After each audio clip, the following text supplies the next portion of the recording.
माँ जी, इस बार पापा ने पेंशन के पैसे नहीं दिए हैं। 5 तारीख हो गई है। पापा से कह देना, घर में बहुत खर्चे होते हैं, आज ही पैसे निकाल कर दे दें।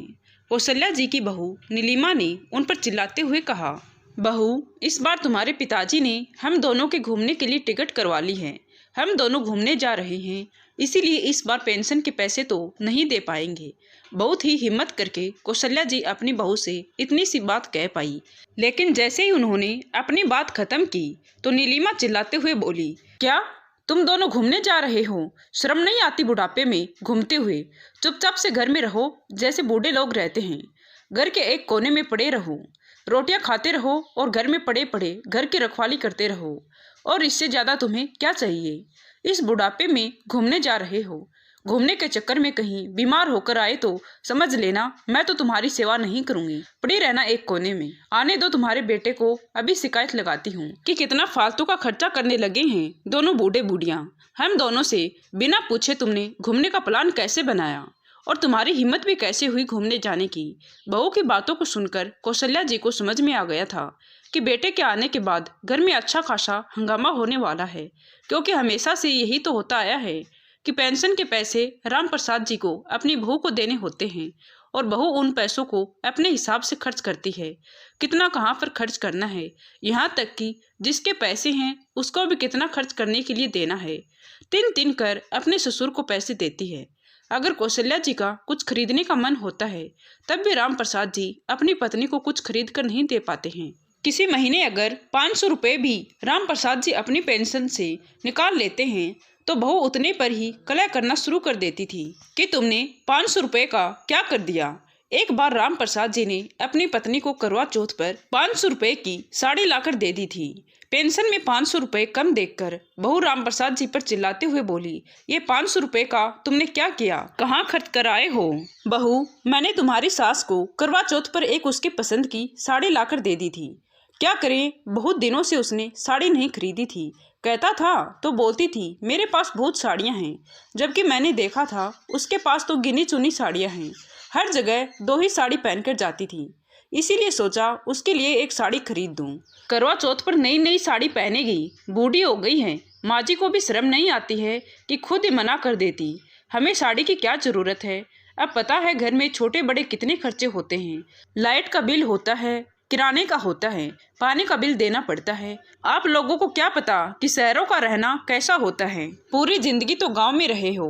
कौशल्या जी यही बात सोचकर घबरा रही थी कि 500 रुपये पर तो बहू ने इतना हंगामा कर दिया था और अब तो मेरे पति ने पेंशन के सारे पैसे ही अपने टिकट बुक कराने में खर्च कर दिए हैं और कुछ पैसे अपने खर्च के लिए अपने पास रख लिए।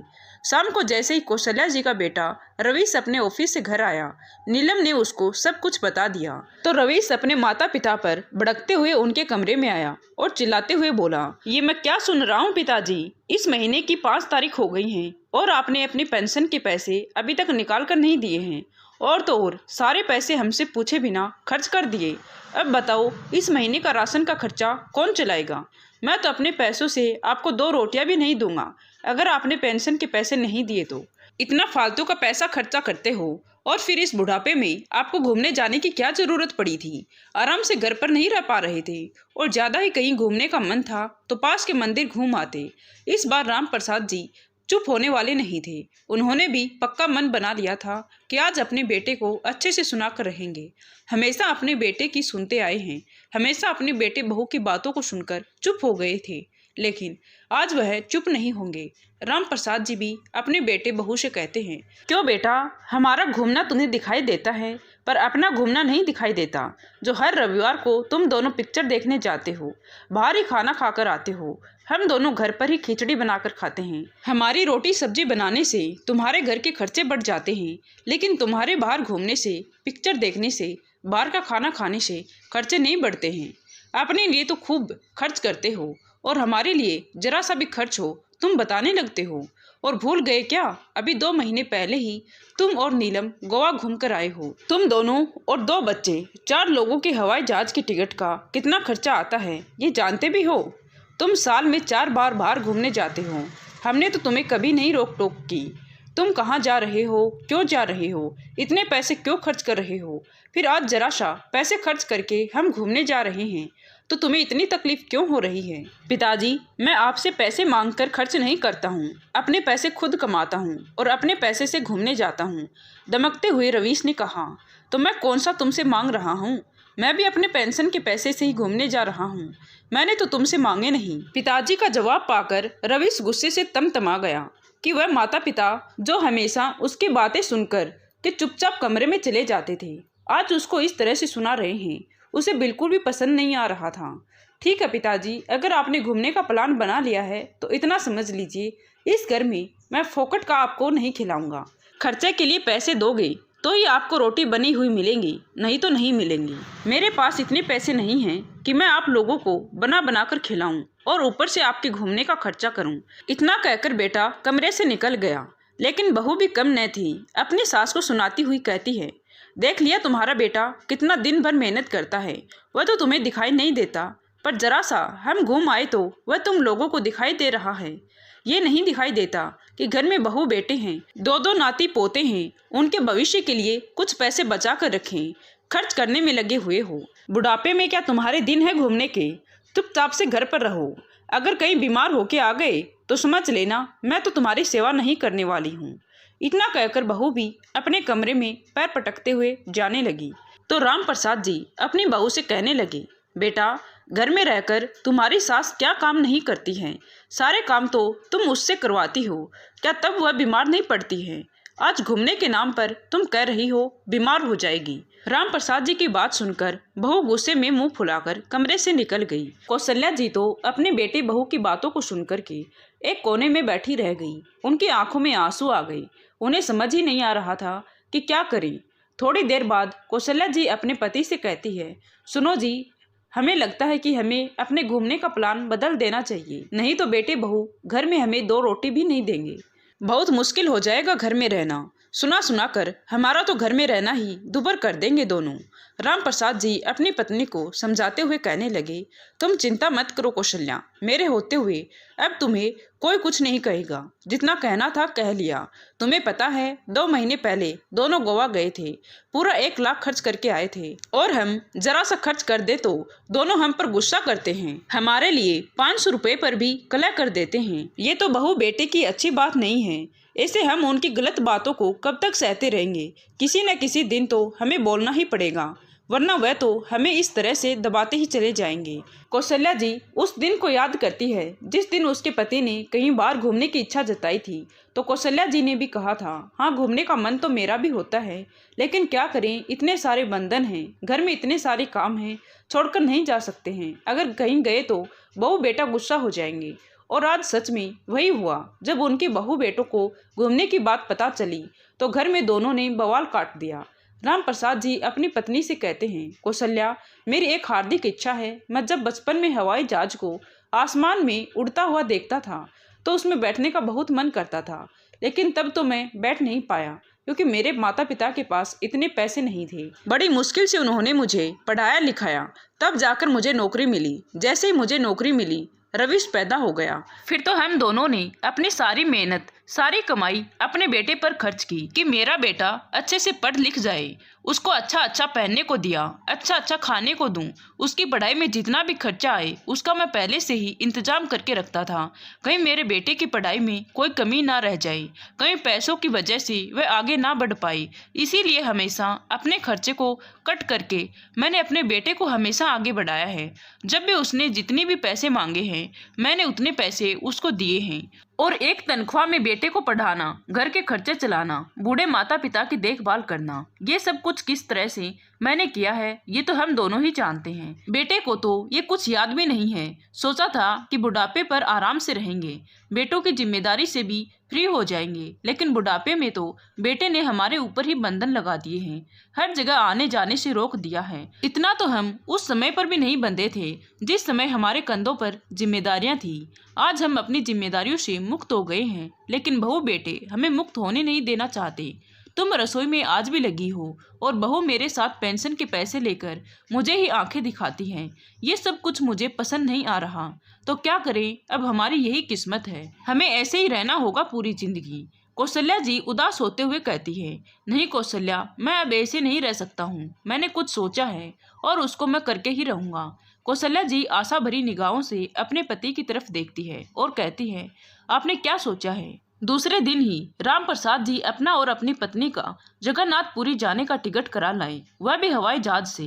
राम प्रसाद जी को हर महीने 25,000 पेंशन मिलती थी, जिसमें से उन्होंने 15,000 की टिकट करवा ली और 10,000 अपने पास खर्च करने के लिए रख लिए। अपनी पत्नी को आकर टिकट दिखाई तो कौशल्या जी घबरा गई कि आपने पेंशन के पैसों को खर्च कर दिया, अब बहू क्या कहेगी? तुम चिंता मत करो कौशल्या, हम अपने बहू बेटों पर आश्रित नहीं हैं, हमारे पास खुद की पेंशन आती है। अब जो भी बहू बेटे कहेंगे मेरे पास हर बात का जवाब है, तुम्हें डरने की जरूरत नहीं है। दूसरे दिन सुबह सुबह कौशल्या जी रसोई में जाकर नाश्ता बनाने लगी। सभी लोग नाश्ता कर रहे थे। कौशल्या जी ने अपनी बहू बेटों की तरफ देखा तो उनका अभी भी मुंह फूला हुआ था, ना तो वह उनसे बात कर रहे थे और ना ही उनकी तरफ देख रहे थे। राम प्रसाद जी घर के माहौल को अच्छी तरह से समझ रहे थे।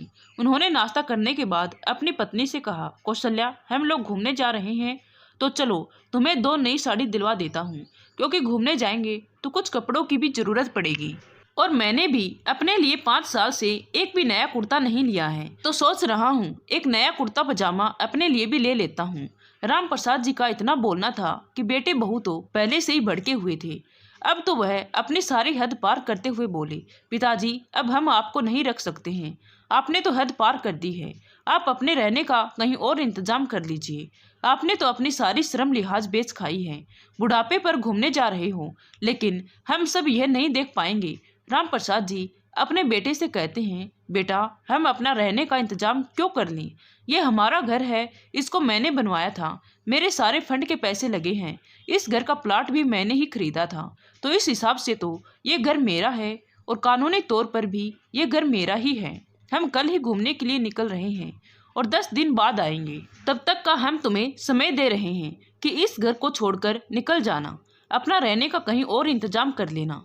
राम प्रसाद जी की बात सुनकर के बहू बेटों के पैरों के नीचे की जमीन खिसक गई।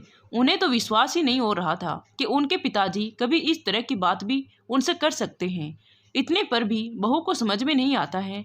कहती है, अगर आप हमें इस घर से निकाल दोगे तो इतने बड़े घर का क्या करोगे, और कौन आपको रोटियां बनाकर खिलाएगा, और कौन बुढ़ापे में आपकी देख रेख करेगा? हम आपके बहू बेटे हैं, आखिरकार हम ही आपके काम आएंगे। बेटा, जब हमारे हाथ पैर चल रहे हैं तब तो तुम हमारे ऊपर इतने बंधन लगाते हो, हर जगह आने जाने से रोक टोक करते हो। अरे अपने पैसे खुद पर ही खर्च करते हैं, तब भी इतना हम पर रौब दिखाते हो। अगर हमें तुमसे मांग कर खाना होता तब तो तुम हमें तरसा देते, भूखों को मार देते, एक पैसे के लिए हमें तंग कर देते। और रही बात बुढ़ापे में देखने की, तो इतना बड़ा घर है, इस घर में 2 लोगों को मैं किराए से रख लूँगा और एक काम वाली लगा लूँगा। अपने पेंशन के पैसे से मज़े से अपना बुढ़ापा काटूंगा, तो मेरे बुढ़ापे की चिंता मत करूं। बहू बेटा अपने पिताजी का गुस्सा देख करके दंग रह गई। राम प्रसाद जी अपनी पत्नी को लेकर मार्केट चले गए, 2 साड़ियाँ खरीद कर ले आए, अपने लिए कुर्ता पजामा ले आए। अब बहू ने कुछ नहीं कहा, क्योंकि उसे समझ में आ गया था अगर अब वह कुछ कहेगी तो उसके ससुर जी उसे सुना देंगे। दूसरे दिन ही राम प्रसाद जी को अपनी पत्नी के साथ हवाई जहाज में बैठकर जगन्नाथपुरी जाना था।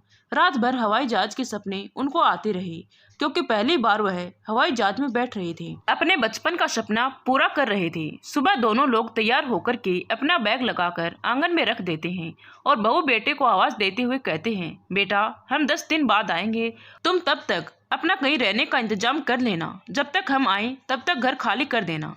इतना कहकर के राम प्रसाद जी अपनी पत्नी का हाथ पकड़कर एयरपोर्ट के लिए निकल गई।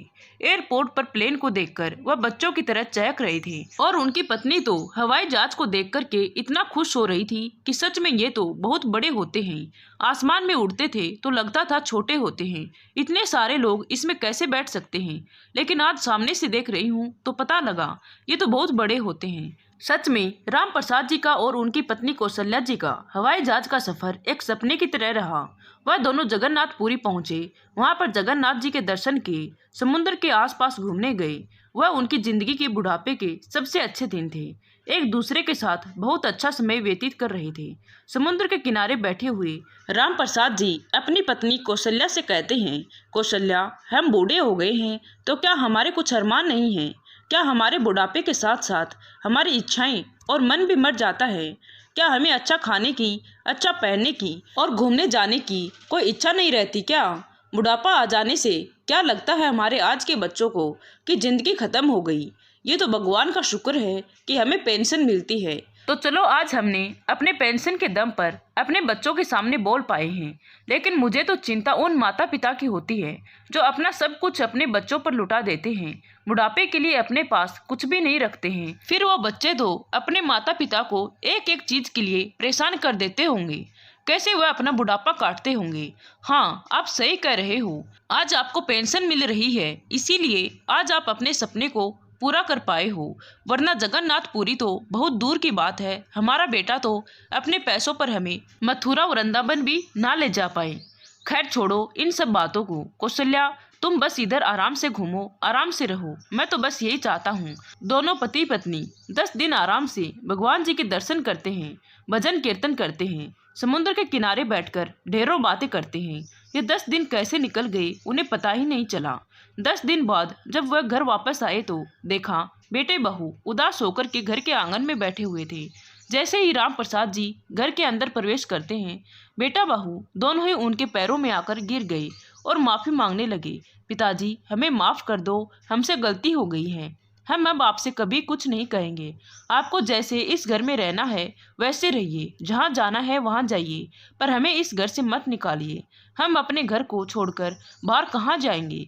पिताजी, मैंने कई घरों में जाकर के तलाशा है, छोटे छोटे घरों का भी कम से कम 15,000 किराया लग रहा है। आप ही सोचो, आपका बेटा अपना घर छोड़ कर के बाहर किराए से रहेगा तो कैसा लगेगा, लोग क्या कहेंगे।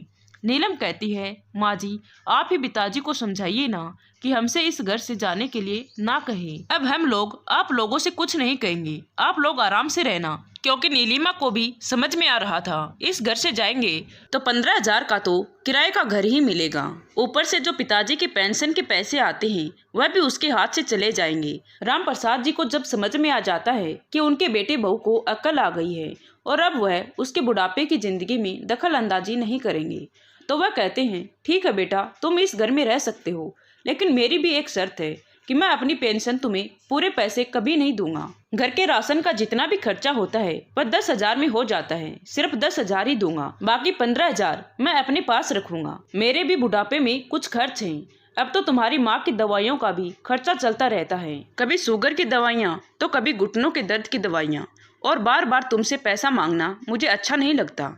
अपने ही पैसे तुमसे मांगूं ये मुझे मंजूर नहीं। ठीक है पिताजी, आपको जैसा ठीक लगे आप वैसा करो। रवीश अपनी पत्नी से कहता है, जाओ माँ और पिताजी के लिए चाय बनाकर लाओ, वह थक गए होंगे, उनके पैर भी दबा दो। राम प्रसाद जी भी मन ही मन मुस्कुराते हैं और सोचते हैं, अगर मैं ये कठोर निर्णय अपने लिए ना लिया होता तो आज बहू बेटे हमें पहले की तरह ही दबा कर रखते और हम उनके सामने कुछ भी नहीं बोल पाते।